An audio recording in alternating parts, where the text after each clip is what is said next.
there's more to it, sure. You know, I think old games can be new games too, and I think that there's more to gaming than just video games.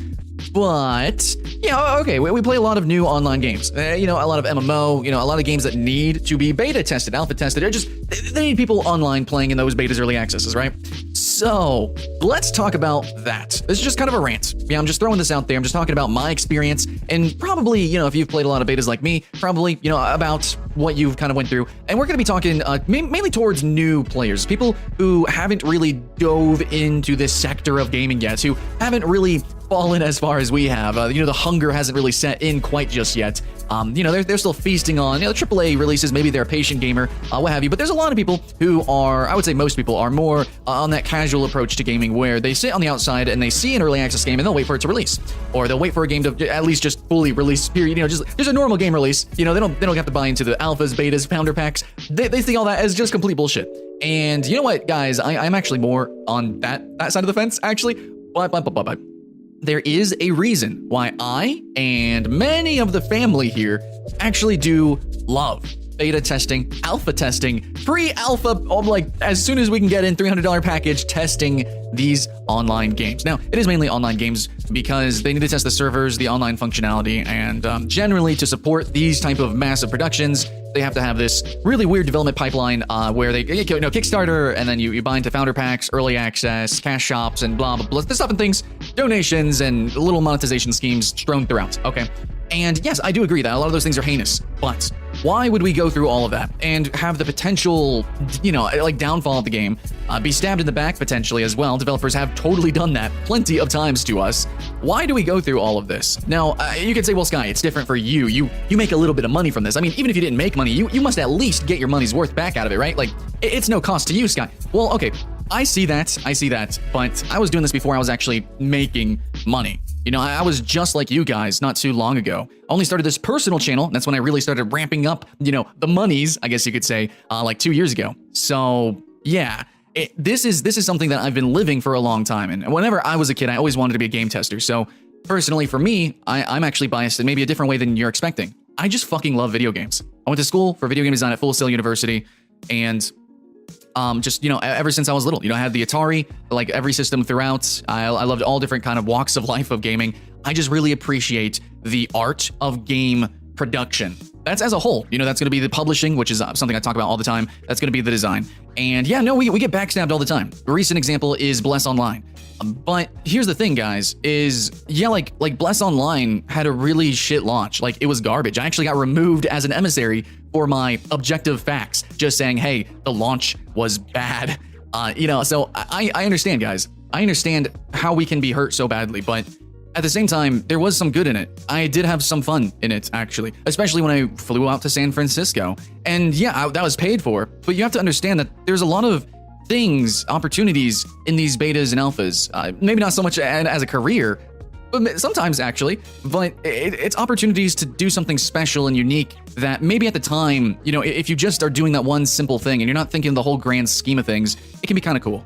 And I know that sounds vague and stuff, but maybe you do have to kind of dip your toes into early access to fully understand. I want to try to explain it. I'm not going to script this out or anything. I just want to show my, you know, experience and my thoughts and feelings, but basically, like, when you buy into an early access game, there's going to be tons of bugs. It might even be unplayable technically, but going into that new frontier is kind of magical. Like, when I was first playing Bless Online, we were doing the dungeon for the first time, no guides anywhere, we had no idea how to play, whole new mechanics, and all of us MMO veterans were jumping in. Some of us had played Bless before, and we were getting our ass kicked, and we all had a blast. Now, that was a very specific condition, and it's not going to be every game. You know, not every early access game is fun just because it's early access and, you know, embrace the jank, which is what Radical Heights actually try to have as its motto.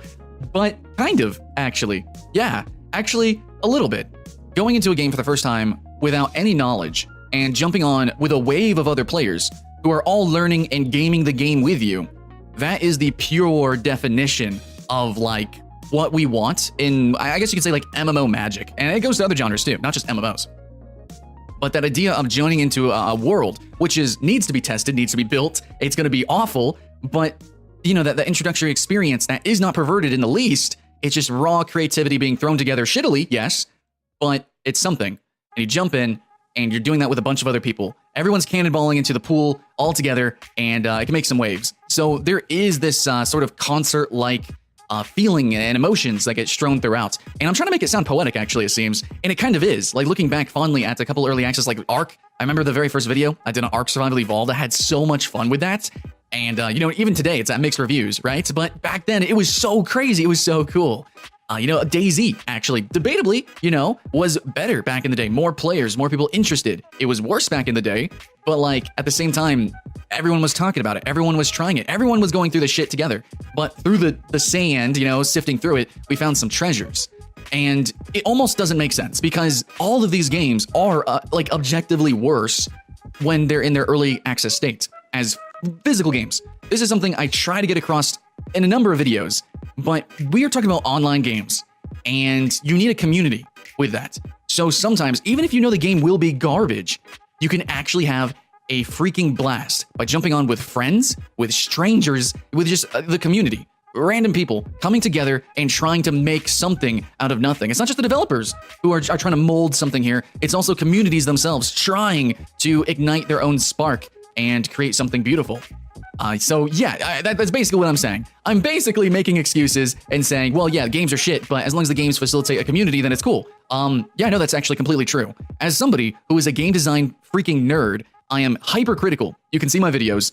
You guys know that. I am mean as shit. Dude, meeting other developers, they know my reputation. They shake my hand real hard and like, yeah, I know you. You're Sky? Yeah, I know you. Tell it like it is, Sky. Everyone knows that I'm mean as hell when it comes to the purity of game design. And when you're making an online game, there is nothing more pure than, it's vague, maybe it doesn't make sense, but the word community. So yeah, a lot of early access survival games. You know what? A lot of them, on paper, they suck, but they're super popular. And I would dare say most people who played them, despite reviews, probably actually had some good times and probably got their money's worth. How? Somehow magically. And it's maybe not even because of the game itself, but just the game allowed just a little bit of freedom, and then the community took hold. So yeah, that's going to happen in a lot of early access games. Not everyone, you know, there's some single player early accesses and betas and alphas and stuff like that, but there is something special about certain games when you have these community-based games and they're trying to do something. It does, you know, it takes a village to make a game. It takes a village to raise a baby, man. And that's exactly what games are. They're babies of the publishers, the developers, and also the players. And these games that need to be alpha tested, that need to be beta tested, more than ever, they are our babies.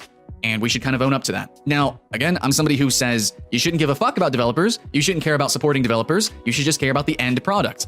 But sometimes there is no end product. Sometimes you have to think about games as if they're not a product. It's a concert. It's an event. It's a festival. And you're buying your ticket early. You're getting in with the crowd. You're jumping in. And sure, maybe not all the rides are on, but you're there with everyone else. And maybe somehow you can kind of make up your own little event, ride. You make your own time within it together. So I think that's kind of why people like to beta test and, you know, jump into games early. I think that's the main thing.